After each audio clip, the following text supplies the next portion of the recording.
Nouvelle vidéo aujourd'hui, je te parle de 3 signaux que tu dois absolument prédire avant de stagner. Si tu as un de ces 3 signaux que je vais te parler aujourd'hui, eh ben, attention à toi. Il y a des grandes chances que dans les mois qui arrivent, tu vas stagner, tu vas plus progresser. Et comme j'ai pas envie que tu débloques tes figures en plusieurs années, mais bien en quelques mois, eh ben, reste sur cette vidéo parce que je vais tout te montrer. Pourquoi je te fais cette vidéo? Parce que depuis, ça fait 5 ans que je fais de la calisthénie et en 5 ans, j'ai stagné plein de fois pour plein de raisons différentes et c'est chiant. C'est chiant de perdre 5 années. Là, je vais vraiment te faire économiser des années de ta vie grâce à cette vidéo et j'ai envie que tu aies une ligne directrice pour les prochains mois et surtout un plan d'action à mettre en place si jamais tu as ces 3 signaux qui arrivent. Et parce que voilà, j'ai des stagnations que je vais te montrer juste maintenant. Donc j'ai 3 points, mon petit carnet, le tableau blanc. Tu as vu en ce moment, je fais pas mal de vidéos sur le tableau blanc parce que je kiffe et je sais que c'est concret, que c'est visuel. Et moi, je prends beaucoup plus de plaisir à échanger mes connaissances avec un tableau blanc que comme ça, juste à l'oral, en mode podcast. On passe sur le premier point qui va être l'adhérence. Ça veut dire quoi l'adhérence? C'est pour certains, la base de tes entraînements, l'adhérence est le fait comment tu vas apprécier, pratiquer la calisthénie. Est-ce que plus tu avances, tu peux analyser tes dernières semaines, est-ce que depuis tes dernières semaines, tu prends autant de plaisir à aller t'entraîner? Et ça, c'est la base. Pourquoi? Je fais un petit schéma souvent pour expliquer ce point. Un petit schéma qui est très simple à comprendre. Tac, on va mettre en bleu. Ça va être le temps en bas. Et sur les ordonnées, ça va être perf et adhérence ou plaisir. On va mettre plaisir, ça va être plus compréhensible. Tac. La performance, alors si le plaisir, on va mettre le plaisir en rouge. Si le plaisir, j'espère que tu vois bien, au début tu sais pas, il est là, puis il augmente petit à petit. Si le plaisir il fait ça, c'est-à-dire plus tu t'entraînes, plus tu kiffes, plus tu es en mode je me sens de plus en plus léger, je progresse vraiment, tu es en mode trop cool, c'est trop bien la calisthénie, je kiffe ma vie, et bah tu vas voir que ça se fait tout seul, la performance va suivre. Parce que le plaisir amène forcément de la confiance en soi, amène forcément des déblocages mentaux et amène de la performance dans tous les cas. Si tu prends du plaisir, tu vas t'entraîner régulièrement, tu vas te donner envie de te dépasser, faire les choses bien, correctement et tu progresses. C'est aussi simple que ça. Il n'y a pas que le plaisir qui rentre en jeu et le plaisir, tu le crées, c'est toi qui le crée, il ne va pas venir tout seul. Et si tu veux savoir comment créer le plaisir, je t'invite à aller voir ma vidéo sur comment débloquer une figure en 3 mois et pas en 3 ans, où j'explique comment créer cette méthode d'entraînement, ce plan d'entraînement, hop, je tourne la caméra, pour prendre du plaisir justement. Parce que plus c'est structuré, plus tu vas kiffer. Dans l'autre sens, si tu commences tes entraînements et au début tu kiffes de fou, tu kiffes, mais par contre le plaisir il diminue petit à petit avec le temps, tu kiffes de moins en moins, et bah là tu vas voir que tes performances, au début tu vas forcément progresser sur ce que tu fais, peu importe si tu kiffes ou pas ce que tu fais, tes performances montent et tu vas stagner. Pas de stagnation. Là tu stagnes. Tac, tac, tac, tac. C'est horrible d'écrire comme ça. Stagner. Là tu stagnes parce que le plaisir diminue. Alors tu vas me dire, oui, mais est-ce qu'il faut que... Ça veut dire quoi prendre du plaisir? Est-ce que je dois prendre du plaisir sur mes séances? Est-ce que je dois prendre du plaisir sur l'exercice, sur la série en elle-même? Est-ce que je le vois pendant, après ma séance? Le plaisir, comme je le vois ici, l'adhérence, c'est quelque chose de général. C'est-à-dire que tu vas prendre ta progression en général et pas que à l'instant T. Ici, j'espère que tu vois bien. Ouais, tu vois bien. C'est pas en général, c'est pas sur un exercice précis parce que peut-être que dans l'adhérence, tu as un exercice que tu vas pas aimer. Tu as un exercice, le plaisir, il va être en bas, mais tu sais qu'il va être super important pour te faire progresser. Alors qu'à l'inverse, tu as des exercices que tu vas adorer, mais par contre, ils vont te faire stagner. Ils vont pas du tout t'amener là où tu veux et ça sert à rien. Même c'est pour ça que la plupart qui écoutent que leur plaisir finissent avec le deuxième point de cette vidéo qui sont, comme j'ai intitulé, les sous-objectifs. Le deuxième point, c'est que tu commences à progresser plus sur tes sous-objectifs que tes objectifs principaux. Et ça, c'est une grosse erreur. Ça, c'est une très très grosse erreur. Je te l'explique en 2 secondes. Ça, c'est toi. C'est ce que tu vises. Objectif, tac, tac. Là, c'est objectif. O-B-J. Objectif. Ça veut dire que comme on l'a vu dans la vidéo, comment atteindre une figure en 3 mois, c'est que tu as une ligne directrice qui t'amène à ta figure. Ce qui commence à arriver, et l'erreur, et du coup ça va être un des signaux que je te présente, c'est que tu vas commencer dans tes séances à amener de plus en plus des petits trucs à côté qui servent à rien. Qui servent à rien, entre guillemets, je vais te donner des exemples après. Par exemple, on va prendre l'exemple du front lever, je veux 5 secondes de front lever, c'est ta ligne directrice. Mais dans tes front lever, pourquoi pas, tu vas faire des front pull-up ici. Tu vas faire des raises, tu vas faire des tractions, tu vas faire des muscle-up. Peut-être que tu vas tenter à travailler tes tractions lestées, tiens, street lifting, etc., etc. Et tu te rends compte, un des signaux qui va montrer que tu vas commencer à stagner, c'est que tu te rends compte que dans tes séances, tu vas commencer à aller en fait tirer un sous-objectif un peu trop loin.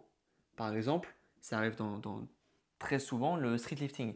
Tiens, ok, bah, je fais les tractions lestées pour mon front, mais je commence à en fait kiffer ça, mes tractions lestées.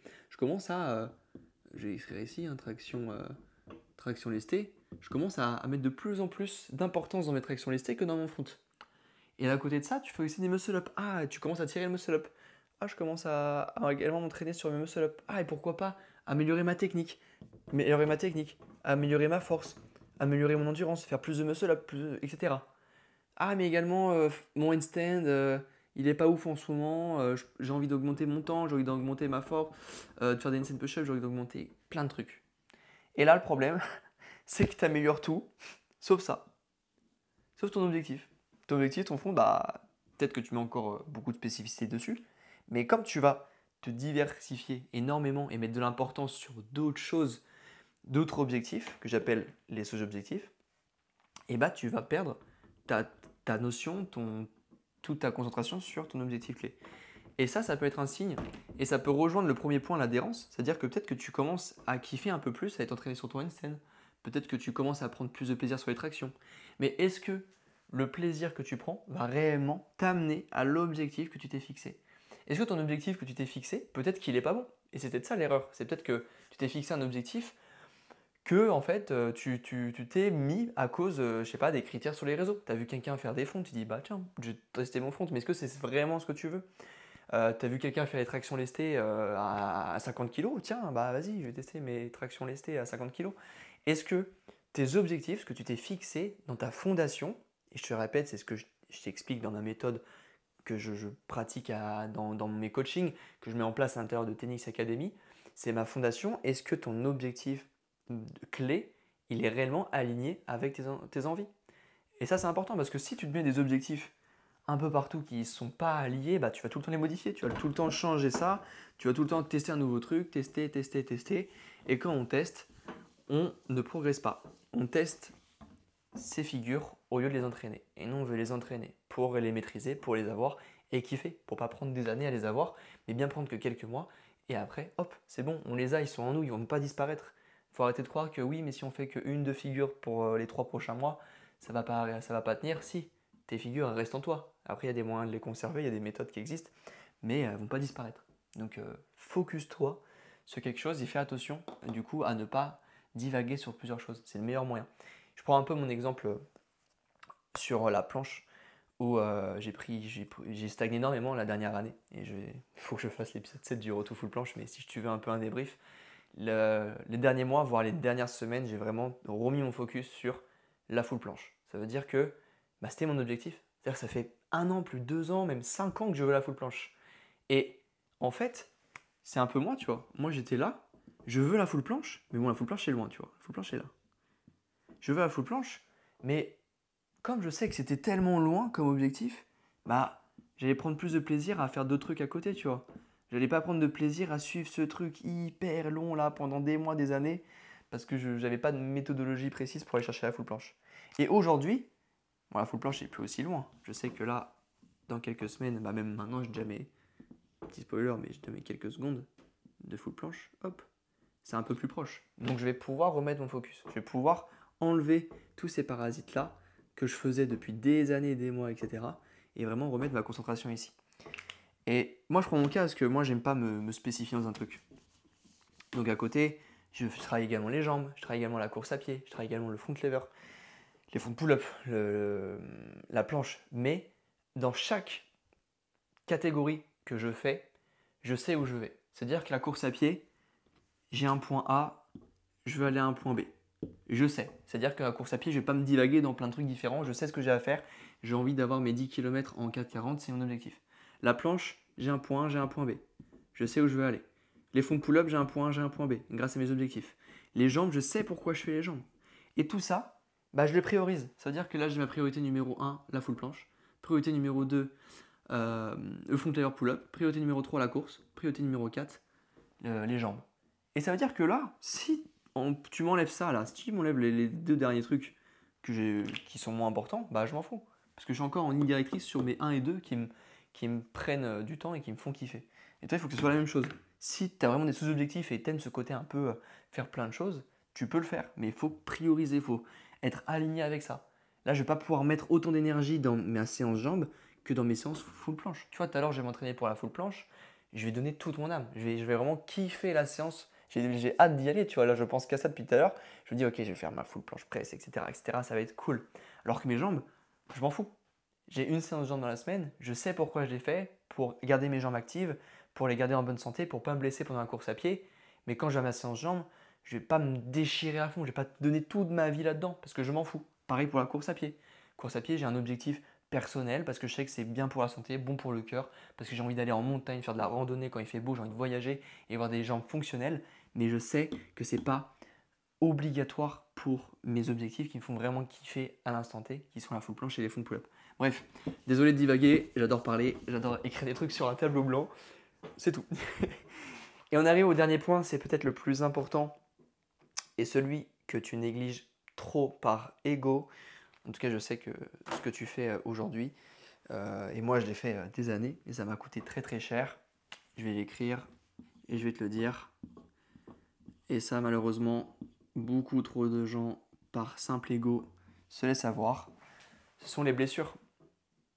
Hop. Blessures parce que tu n'écoutes pas ton corps. On dit souvent la phrase, oui, il faut écouter son corps, c'est hyper important en calisthenics, s'écouter, s'écouter, s'écouter. Ok, mais qu'est-ce que ça veut dire concrètement? Dis-moi, avec tes mots, qu'est-ce que ça veut dire écouter son corps? Moi, je vais te dire ce que ça veut dire. Tout simplement, je dis la réponse. Écouter son corps, c'est plusieurs étapes. C'est des questions que tu vas te poser. Question 1, est-ce qu'il y a des gènes? Est-ce qu'il y a des gènes anormales plutôt? Parce qu'il y a toujours des gènes un petit peu au quotidien, mais est-ce qu'il y a des gènes anormales? Je fais que de bouger ma caméra, je suis désolé. C'est-à-dire que par exemple, les gènes, ça va être à l'échauffement. Hop, quand tu vas t'échauffer. Tu arrives, désolé, le tableau fait que de bouger, il n'est pas du tout stable. Échauffement, tu vas être là. Tu vas chauffer tes poignets, tu vas chauffer tes coudes, tes épaules. Est-ce qu'il y aura des gènes à l'échauffement? Mais pour savoir s'il y a des gènes, tu vas pas juste faire ça, tu vas pas faire ça, tu vas pas faire ça. C'est un peu un environnement. Peut-être que tu vas l'avoir avant ta séance, pendant ta séance et après ta séance. Et là, on parle de l'échauffement. Ça, c'est numéro 1. Pour voir s'il y a des gènes, tu vas mettre de l'intensité dans ton échauffement. Tu vas pas pouvoir juste faire des mouvements comme ça lambda. Tu vas créer de l'intensité, donc tu vas faire des RAC, rotation articulaire contrôlée, au niveau de tes épaules. Donc par exemple, tu vas faire des grands cercles où tu vas contrôler lentement, tu as de l'intention sur ton épaule pour vraiment te dire, ok, est-ce que j'ai une gêne ici, ici, là, ok, ça va. Sur ton coude, rotation articulaire contrôlée, donc la supination, tu tournes, hop, extension, etc. Poignet, pareil, tu tournes, tu cherches, tu vas chercher avec par exemple, si tu as une parallèle, allez, hop, chercher différents degrés de ton poignet que tu vas retrouver dans ta séance. Et là, tu analyses, est-ce que j'ai des gènes dans mon échauffement? Si oui, on reprend la méthode SPAM que tu as dû voir dans ma vidéo. Le A de SPAM, j'adapte. Wow, horrible comment j'écris. Adapte. C'est obligatoire. Tu peux pas te dire ok, j'ai une gêne, j'ai une douleur là et faire ta séance comme si tu n'avais rien du tout. Ça, c'est impensable. Donc, c'est hyper important. Mais la gêne, comme je dis, c'est pas que l'échauffement. Question numéro 2, c'est la vie. La vie de tous les jours. Est-ce que quand tu te réveilles le matin, tu as une douleur? Est-ce que quand tu rentres chez toi le soir, tu as une douleur? Est-ce que quand tu portes un objet, tu as une douleur? Ça, c'est obligatoire à te poser au quotidien pour adapter. Donc, tu as la vie et après, bah, du coup, tu as le plus important qui est également la question 3 pendant la séance. Moi, je prends le système PAD, c'est un peu ma méthode pour les douleurs. C'est-à-dire dans ta séance, est-ce que tu as mal? P, pendant ta séance. D, après ta séance. Et le D, c'est le lendemain, c'est demain. Est-ce que tu as mal demain le lendemain de ta séance. En fonction de ça, ça permet de te mettre des green flags. Si tu as mal pendant, c'est red flag, à mal après, red flag. Voilà, ça permet de te dire ça. Maintenant, tu peux te donner une échelle sur 3 à 10 où 0 c'est vraiment 0 douleur, tu n'as rien, et 10 c'est la douleur la plus extrême que tu as jamais eue. Il faut rester en dessous de 3. Si tu as des douleurs pendant, après et demain, tes séances au-dessus, entre 3 et 10, c'est red flag. Il faut faire quelque chose. Et qu'est-ce qu'il faut faire pour régler ça au plus vite? Je ne vais pas décrire ça dans cette vidéo, c'est de la mobilité. C'est de la mobilité. Mobilité, c'est obligatoire. Mobilité, c'est un mélange de force, de souplesse et de contrôle. C'est ça la mobilité. Tac. Faire de la souplesse tout seul pour enlever ses douleurs, ça sert à rien. Faire du travail de force tout seul pour enlever ses douleurs, ça sert à rien. Et contrôler, c'est la symbiose entre les deux. C'est que tu vas contrôler de la force dans une amplitude que tu as débloquée grâce à la souplesse. Exemple, mobilité d'épaule. Si tu as une douleur pendant ta flexion d'épaule, juste ici, ou que tu vas améliorer ta mobilité de handstand, désolé, je ne me suis pas rasé, c'est catastrophique, et tu vas renforcer cette zone. C'est-à-dire qu'avec la souplesse, tu vas venir passer de ici à ici. Une fois que grâce à la souplesse, tu as découvert cette zone, tu vas créer de la force. Comment faire pour créer de la force? Tu peux le faire en isométrique, soit avec un élastique, soit tu es allongé sur le ventre avec un poids ou même au poids du corps, avec l'intention de créer cette flexion. Toi-même, tu vas créer de la force parce que l'intention crée la force. C'est toi qui crée l'intensité, tu vois. C'est toi qui peux l'amener inconsciemment. Et ça crée la mobilité. Et la mobilité, c'est le secret, c'est la clé pour enlever ces douleurs. C'est obligatoire. Si tu n'es pas mobile, tu vas avoir mal, tu vas avoir des douleurs, tu vas avoir des compensations. Si tu n'es pas capable d'aller ici sur ton épaule, d'aller plus haut que là, tu vas compenser sur ton handstand. Tu vas creuser le dos, c'est pour ça que tu es en banane. Si tu n'es pas capable sur un dips de descendre plus bas que là, tu vas compenser autre part. Ça va créer des compensations, ce qui vont créer des douleurs si tu mets de la force. Si les contraintes que tu appliques à ton corps sont au-dessus de ses capacités, tu vas avoir des douleurs. Et comme en calisthénie, on a beaucoup de figures qui amènent à de la mobilité, qui amènent à des choses, des mouvements. Tu vois, sur le back lever, on se retrouve ici. Sur les dips, on va descendre là. Sur le handstand, on est ici. Le front, on est là. On est à des amplitudes qu'on ne travaille jamais dans la vie de tous les jours. On est obligé d'être mobile.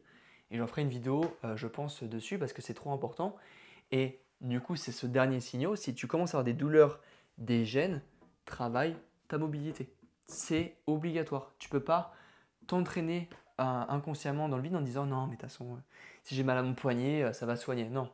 Là, si tu me regardes, peut-être que tu as des douleurs au poignet qui sont là depuis des mois, qui te font chier. Et à cause de ça, tu ne peux pas mettre de l'intensité et tu ne peux pas prendre de plaisir. Et si tu ne peux pas prendre de plaisir, tu stagnes. Et si tu stagnes, c'est chiant. Tu comprends que tout ce que je viens de te dire là, c'est lié.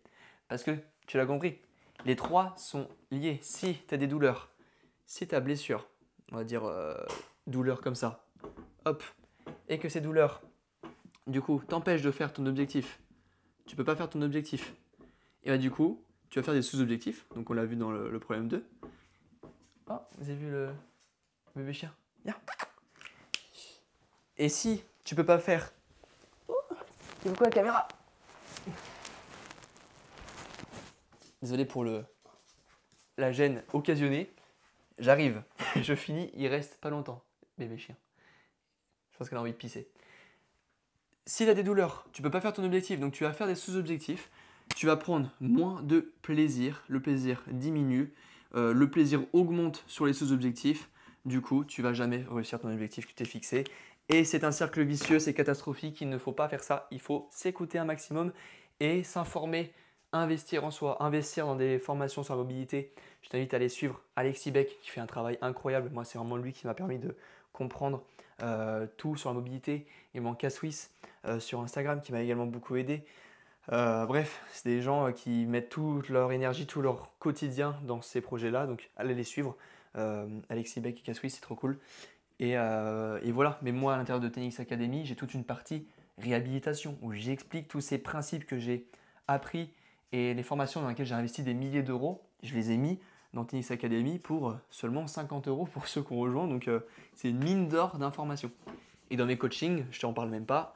Si tu rejoins ça, tu ressors avec tout ce qu'il te faut pour toute ta vie, pour plus avoir de douleur. En tout cas, c'est ce qui m'a permis d'enlever mes douleurs épaules, coudes, poignets, même Dylan, Alexandre actuellement, Adrien, bref, j'ai pu aider beaucoup de gens à casser la stagnation. J'espère sincèrement que cette vidéo t'a aidé, que tu as pris des notes, que j'étais pas trop long. J'ai débité parce que j'adore. Si jamais tu as envie que je t'aide à casser ta stagnation et à atteindre une figure de rêve que tu as en calisthénie en seulement 3 mois, et bah clique sur le lien, on fait un appel ensemble. Je vois si on est apte à bosser ensemble. Si on ne l'est pas, je te donne un plan d'action à suivre. Si on l'est, bah, je te propose un accompagnement. Et en 3 mois, on fait tout pour atteindre cet objectif. Voilà, c'était Lucas.